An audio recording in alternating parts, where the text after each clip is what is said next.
Well, hello, YouTube. It is I, Big D. That's right, Big D, coming to you live and in person. Got a couple hours before I make my pickup here and some time to kill. And I was asked a question. You scroll down, you'll probably see it. Why is there such a high turnover rate in expediting and couriering? Well, I'm actually going to mention names because I really don't mind, and I'm going to point things out. And I'm going to go through expediting first. Life of Chris Nelson, Chris Expediting, Chris Nelson Expediting, whatever. I asked you to watch his video. You know, he watched videos. It was all hyped. 5 days. Jay Expedites. Been out twice. No one knows whatever happened to the kid. Didn't last long. ProMaster Expediting. 6 months. Poof. Gone. There's a couple. I can't remember their channel name. They got out 2-3 months maybe. Poof. Gone. Like I said, when you come out, you make it a year, you're an old timer. Why? In expediting. We'll get to couriering next, but I'm going to go to expediting first.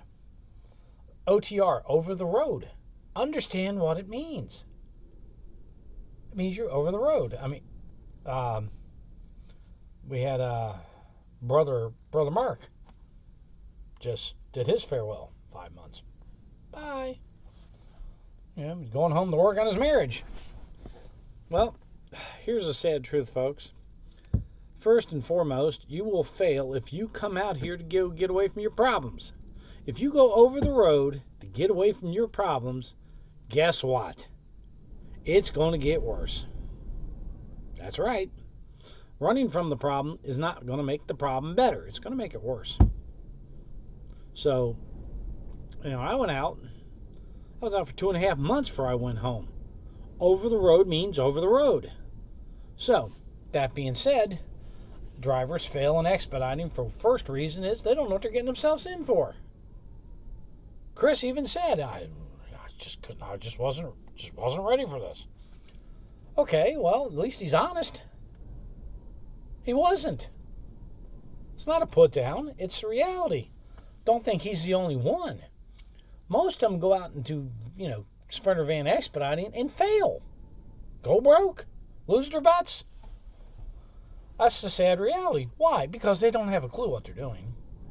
They watched a couple videos and now they're experts. I mean, like Chris, he's going to do a series on how to be successful, 5 days. And they think they know it all. No, you don't. Each company in expediting is different. First of all, they talk about it being a lifestyle. It is, because you're going to basically get out there and find out you're living in a van. You could watch those living in a van videos. You get a better idea what expediting's like. Except you don't have all those comforts, because all that space behind you is used for freight. But you're going to live in that van. 17 below zero, you're in it. You must have heat. It gets damn cold. You can't afford to go get a motel. And for Chris, hotter than hell, you should have had an air conditioner. Or learn to deal with the heat. I never had an air conditioner. I had the heater, though. I was going to get it, but then, family problems came up. I went home. So, the biggest problem in expediting is everybody thinks they can do it. They like to drive. Really? Okay, let me give you an idea what liking to drive can be like. I want you to get up at, 6 a.m., get loaded at 7, and drive 700 miles, pull in, get an hour's sleep, and go 1,000 miles. That can happen. It's happened to me. It's happened to Alan. You may be able to grab a couple hours sleep on your way. I got a load out in the Gallus going to Detroit. Basically, it's 2,000 miles, 1,994, whatever it was, 2,000 miles. My ProTech time gave me 7 extra hours to get there. And so the time it was going to take me to drive it, I had 7 extra hours. I can't use all those 7 hours sleeping because what if I run into traffic? I got to get gas. Getting off the interstate, gas up your van, go to the bathroom, 15, 20 minutes. If you're going to do that 3 times, there's an hour. So out of 7, there, well, maybe 6. Go 5.5. Going to eat? Oh, okay. You're going to go through a drive-thru because you ain't got time to go in and sit down. That's another problem these clowns make out here is they think they can go in there and sit down and have a 3-course meal when they get that kind of a tight schedule. You don't have that kind of time. So you go in and I get 3 hours sleep. Got there an hour early. There you go. Was I tired? Oh, you bet I was. But that's expediting. So failure in expediting is A, you're going to sit. Each company is strong in areas that are different. I mean, Bolt's strong in Ohio, Indiana, those areas. Barrett's not. Bolt is. And they're going to get you 300-400 mile loads. Do a lot of shorties there. So understand each company will have its strengths in areas. That's just the way it is. So before you jump in with a carrier, you might want to find out where the strongest areas are. That way you know where to be. So failure in expediting is basically drivers not knowing what they're doing, thinking I'm going to pull in here and pull in this parking lot here. I just unloaded here, let's say, and I'm going to sit here and wait for the next load. That may never happen. You may have to go 200 miles upstreet. So if you know this area is not good for the company you work for, why are you sitting here? Head north or wherever you need to go and drive another 200 miles, which is basically, let's say 4 hours. And get to where the freight is. Don't sit here and waste a day. It's stupid. Unless you have to sleep, get out of there. So they come out ill-prepared. They really don't know what they're getting into. When I did my series on, expediting with Big D, it's still out there. You can go watch the tape. I talk about, if you're thinking about being an expediter, Chris should have done this. Go get in your car on a hot day and sit in a parking lot on the weekend at a Pilot or a Flying J or a truck stop, and don't run your car and sit in that car and see how you like it. If you go batshit crazy, can't sit there for 2-3 days, and it's hot, you may not want to come out here. That's just the way it is. 2, they set their expectations too high and they're underfunded. In other words, they're coming out here deep in debt. I mean, I don't know what they're thinking, but you come out here butthole deep in debt, and it's easy to fail because you're going to have bad weeks. You may have a bad month. And what do? Well, you can't pay your bills. Brings me another couple. They were actually making money.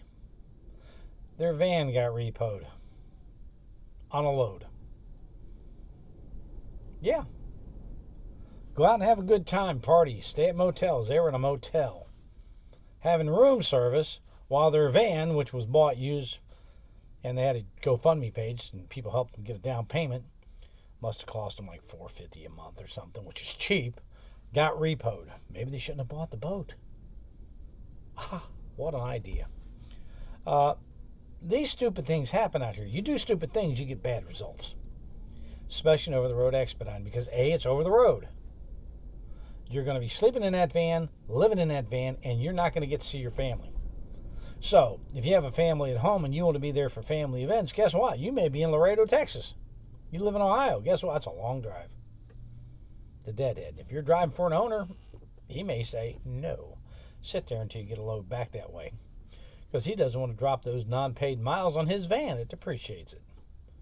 So they come out not knowing what they're getting into, don't understand the contracts they sign, and find out they don't like what they're doing. It's work. Shocking, I know. Couriers. Why do courier drivers fail? Well, not having a clue. That's right. They come out, they want to start their own courier company, never, ever did a job as a courier, not knowing, come out and find out that being your own boss isn't all you think it is. Because all your hospitals and things under a contract with a courier company, you're just not going to walk in and get it.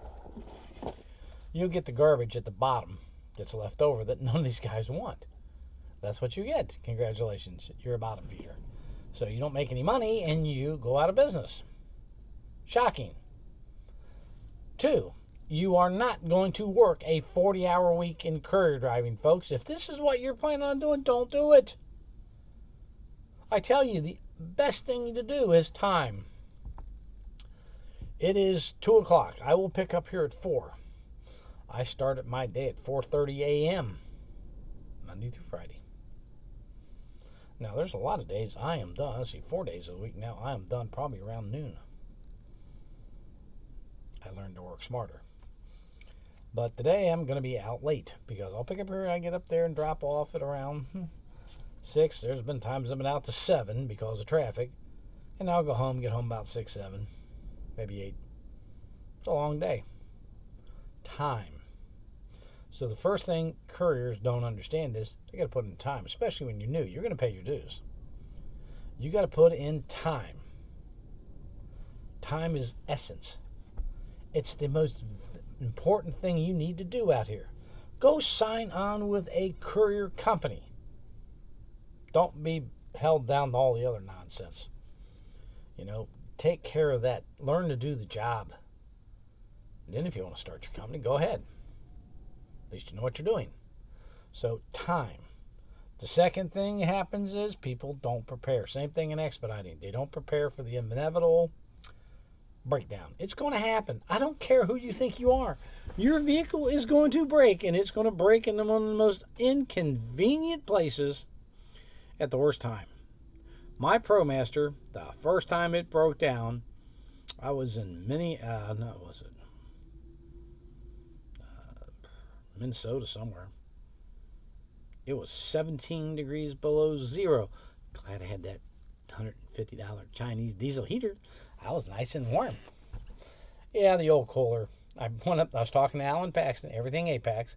I pulled up to the gas pump and I filled up my diesel tank for the heater. I wanted that thing to be topped off because I didn't want to freeze. And I'm sitting back there in a pair of shorts anyway because, the diesel heater threw out so much heat in that little area that I was sleeping in. I was roasting on low. So, yeah, they're well worth the investment. Doesn't take much to put one in either. And as I was backing up to the parking spot I had been in, I could see a trail of oil going forward, and I could see the trail coming backwards. And I go, what the? I went out and looked under, and you can see the oil just dropping out. Oil cooler went bad. 207,000 miles, first thing ever happened. That was an $800 repair job. It's a good thing I had set $800 aside, besides the fact I had to get a motel, and the dealership that I drove to around the corner, I went in and bought some oil, filled the tank back up with some cheap oil because I'm not going to put the good stuff that I carried with me in there. In fact, I didn't buy any oil. That's right, I didn't. I had changed the oil when I was in Laredo. It was warm, and that's where I was sent up to. And I had the old oil. I hadn't gotten to a AutoZone or a Walmart to dump it off yet. I had the old oil in the back. I put that in there. If I'm going to drop the oil stuff. It's going to get changed anyway at the dealer. You pop the thing out, got to change oil. So I put the old stuff back in and drove it 2 miles to the dealership, pulled it in. They had to order the part. It was in the next day. So I spent one night at a motel. They had a shuttle that took me to the motel. It was only a mile from the dealer. And they had like 3 or 4 motels there. There was a room. I got it. You ain't going to be able to be picky about it because it's going to be near where you're at to use their transportation. It was a Holiday Inn or something. It was nice. It was like $75. So I got to spend the night at a motel and got the van fixed. The next day I was back in service. Have an emergency fund. If you don't put 10% of your pay aside every week religiously in expediting and couriering, you're a fool. A, you're saving up for the inevitable breakdown, or B, the replacement vehicle you're going to have to end up getting. So you don't plan. That's one of the biggest failure rates out here, not planning for the inevitable breakdown. So as a courier driver, as an expediting, you got to put money aside for breakdowns. It's a must. If you don't, you'll be out of business first time the car breaks. So set that money aside. I mean, people like 10%. Yeah, if you made $1,500 that week, it's $150. I mean, let me make it easy for you. 150 goes into a savings account. Poof. You made a $500 that week, it was only going to be $50. But you're going to put that money aside, or you're not going to be in this business. 2, learn the business. Couriers and expeditors don't do it, and they fail. Learn the business. Whichever way you're in, learn it. 3, stop watching YouTube videos of people who fail. There you go. I mean, they're either trying to sell you something or, one of the guys said, please don't sell, T-shirts, Big D mugs. Oh, come on. What, you don't want a Big D coffee mug? Oh, jeez. No, I'm not selling mugs. Okay? I'm not going to write a book either. I don't have time. But, go to people who are doing it and know how to do it. Here's the steps to... Every place is different, folks. I hate to tell you this. Time is important. You got to put in time. So if you're only going to invest 40 hours a week, you're going to fail. Just that simple. You're not going to make any money. Unless 400 or 500 a week is good for you, and you might actually make that. Maybe not after expenses, but it's possible. So you're going to put in time. You're going to have to set aside an emergency fund. You're going to have to like doing the work. And if the only thing you say is, oh, I like to drive, and you're... Oh, God. You shouldn't be out here. One person said, why you guys make such a big deal out of it? It's just driving a van. Why don't you come out and try it? There's an idea. Especially expediting.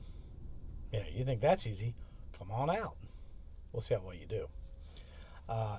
There's more to it than that. You got to learn the ins and outs of what you're doing. You got to learn multiple locations where their pickups and locations are for your companies. You got to learn all this. There's a lot of stops they do. You best learn them all. So, time, your expectations are way out of line. You got problems at home. Getting out here is not going to help you. Okay? You can't run from your problems. They're going to follow you. If you're butthole deep in debt, this may not be the career for you. Transportation can make you a lot of money or can break you. That's right. Courier driving, expediting, trucking, all of it. It's a make or break you. You can make money or you can go broke. It's just that simple. Which is why I tell you, couriering's easier than expediting because, well, if you're not running for an owner and giving him 40%, you got to buy a van, pay that high insurance and all that. Well, that's the way it is. But in courier driving, you can use your personal vehicle. As long as I say it's not a Mercedes, then use your car. Get out there and see if you like it. If you do, and you want to get something like a little minivan, cargo van, and it will actually help you increase your income there by having it, buy it. If not, stay in the car. I worked at, I called it United Courier, which is the name of the company in Cincinnati, for about 10 years, 10, 11 years. I drove a Kia Soul. It was a great courier car. Kia Soul's the, I can't think of the name of it. It was Scion, the boxy Scion, that thing. That was a great car because it, you just had the seats, take them out or whatever, had all that space in the back. I could actually do what I'm doing now, and I'll do it in my Ford Escape that I have. I have a 2015 that I have at home. It's paid for. And I'll get in that when this van's being serviced or something's wrong with it. And I'll do this and that. Yeah. So I could actually do what I'm doing now in that. This is a lot easier. I'm 61 years of age. Getting in and out of this is easy. And opening the doors on both sides in the back and getting the boxes out makes my life a lot easier. But I can do it in that vehicle, and so could you. Cheap vehicles are great, as long as you don't have to spend thousands of dollars repairing it. So, get the right vehicle, too. That helps. The failure out here is due to people not thinking. Number one reason a courier or an expediter fails, they don't think. They don't listen. They want to hear, make money, get rich quick, and that's all they want to listen to. The other stuff, it's nonsense. I don't need to listen to that. So when your vehicle breaks down and you can't afford to fix it, you're out of business. And that's the other thing you guys don't get. This is your business. If you come out as a 1099, that's independent contractor. It is your business. Key word, you're in business for yourself. You contract with the company, even a courier. You're in business for yourself. So you can fail easily, and they don't care. There's always someone else coming in, take your spot. So, next crop of rookies coming in, and out they go. The revolving door. So, in conclusion, I'm going to get off here. People succeed out here because, A, they put in the time, they understand what they're getting into and what they signed up for, and they adapt to it. People fail out here because they don't have a clue what they're getting themselves signed up for. They don't know what they're doing out here, and they don't take the time to try to figure it out. That simple. So those are the reasons a lot of drivers are failing. Over the road, it means over the road. You're not home every weekend. Courier driving, you're home all the time. There you go. Simple difference between the two. Doesn't mean you can't go over the road as a courier because, you can go 400 or 500 miles and come back the next day. That happens. It's not every day, but it happens. You guys have to decide first and foremost. I really give Logistics Rookie a lot of credit. And I really, like I said, watch his last video where he tells you, I don't like this kind of job. I don't like doing this kind of work. He was honest. If you don't like it, you're never going to succeed at it.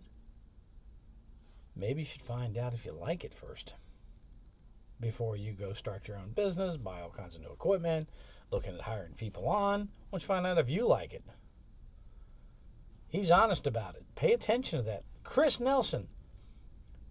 I like you to watch his videos too. If they're, Chris Nelson, Expediting.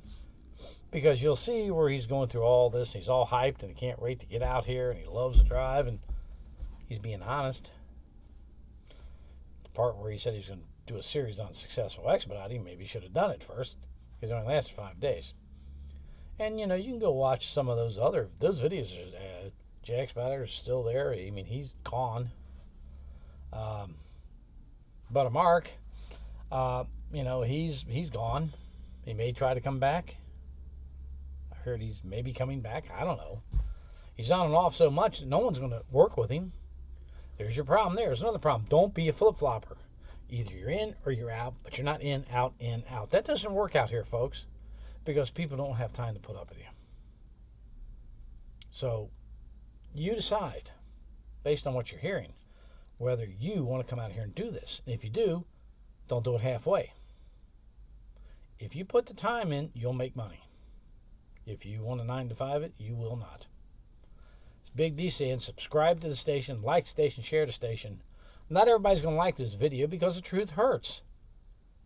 But then again, why not just tell you the truth and be honest? I'm not a used car salesman. I'm not getting nothing for it. I want you to understand. The question was asked, why do people fail in this business? Why is there such a high turnover rate?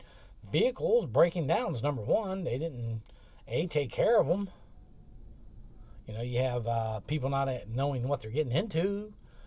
These all could be the first reason they fail. They don't have an emergency fund. They come out here so far in debt they can't see straight and hope this gets them out of debt. It could put them further in. And that's the truth.